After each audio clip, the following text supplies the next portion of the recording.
আমি মানুষের সেবায় নিয়োজিত থাকবো। আমার মৃত্যুর আগ পর্যন্ত যেন আমি মানুষের কল্যাণে থাকতে পারি, এটা হলো আমার ইচ্ছা। জীবনে কি পাবো না পাবো সেটা বিষয় না, আপনাদের পাশে আমাকে রাখবেন, এটা হলো আমার সবচেয়ে বড় তা। কাজটা ইনশাল্লাহ সুন্দরভাবে করতেছে আমাদের বর্তমানে নারী ভাই এখানে উপস্থিত আছে। ইনশাল্লাহ সবাই তার জন্য ভবিষ্যতে দোয়া করবেন। যেমন আমাদের 9 নং ওয়ার্ড থেকে ওরা মেয়র নির্বাচন করতে পারি এবং রায়পুরা থানাতে আমরা তাকে মেয়র হিসাবে দেখতে চাই। সামাজিক কাজে অংশগ্রহণ করতে পারতেছি, এটা আলহামদুলিল্লাহ। আমার কথা হইলো যে কোনো সামাজিক কাজে আমাকে অবগত করবেন, আমি ইনশাল্লাহ থাকবো। কি পাইলাম না পাইলাম সেটা বিষয় না, আমি মানুষের সেবায় নিয়োজিত থাকবো।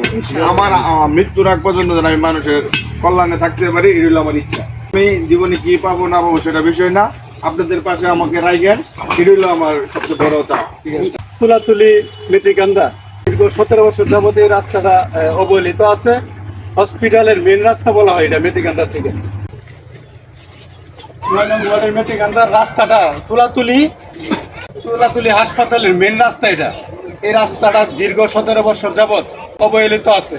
আমাদের এলাকার সহযোগিতা ও নাইত মোলামায়ের সহযোগিতায় আজকে এই রাস্তাটা শুভ উদ্বোধন হতে যাচ্ছে। আপনারা সবাই দোয়া করবেন এবং নাইত ভাই আগামী নির্বাচনে, রায়পুরা পৌরসভা নির্বাচনে মেয়র ক্যান্ডিডেট, ওনার জন্য সবাই দোয়া করবেন।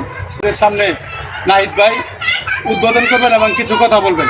রায়পুরা পৌরসভা 9 নং ওয়ার্ডে মেটিকান্দা হইতে তুলাতুলি পর্যন্ত হসপিটালের রাস্তা পর্যন্ত যে রাস্তাটি দীর্ঘদিন যাবৎ, এই রাস্তাটি অবহেলিত। জনগণ, এই অঞ্চলের জনগণ বৃষ্টি হলে যে এক পরিমাণ কষ্ট দুর্ভোগ করতে হয়। এই রাস্তাটা সাইড দিয়ে ভেঙে গেছে, লোক ঘুরাই দেয় আর রাস্তাটা হয়।